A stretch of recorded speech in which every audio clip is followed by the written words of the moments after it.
Jadi ternyata filter itu diberikan hemoglobin, tetapi celakanya hemoglobin berasal dari darah yang diambil dari rumah potong hewan babi. Ketua Komisi Nasional Pengendalian Tembakau atau Komnas PT, Dr. Hakim Sarimuda Pohan mengungkapkan bahwa dalam filter rokok yang banyak digunakan di Indonesia terkandung bahan yang berasal dari darah babi.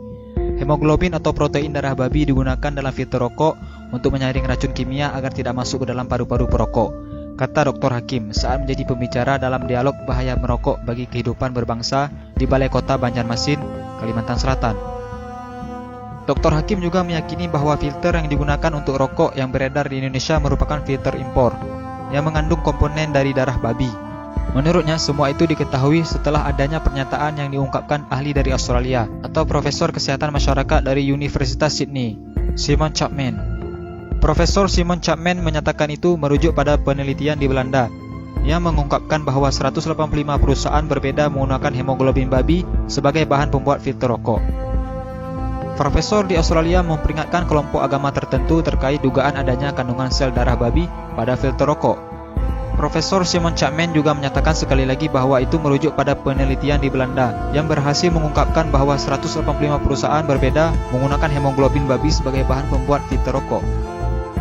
Menurut Dr. Hakim, sudah seharusnya umat muslim yang mayoritas di Indonesia ini menjauhi barang yang nyata-nyata dilarang dalam agama.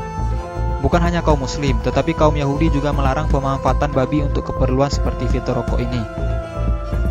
Kabar penting ini harus diberitahu kepada para perokok yang alergi terhadap fatwa haram merokok. Sebuah penelitian ilmiah mengungkapkan bahwa dari sebuah bangkai babi ternyata bisa diolah menjadi 185 produk, diantaranya adalah untuk rokok. Penemuan penggunaan darah babi dalam filter rokok ditemukan peneliti di Belanda, Christine Mendersma, secara tidak sengaja. Perempuan ini sebenarnya sedang meneliti seekor babi berkode Pig 05049 di sebuah peternakan di Belanda. Di laman pribadinya, Mendersma menyatakan telah meriset selama 3 tahun semua produk yang dihasilkan dari seekor babi tersebut.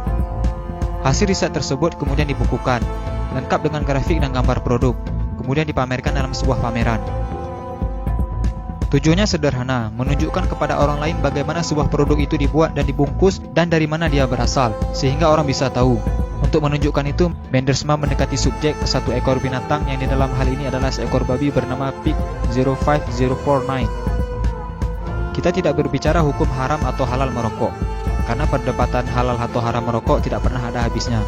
Kami hanya menyampaikan informasi penting ini agar para perokok bisa berpikir lebih jauh tentang filter rokok yang menggunakan darah babi.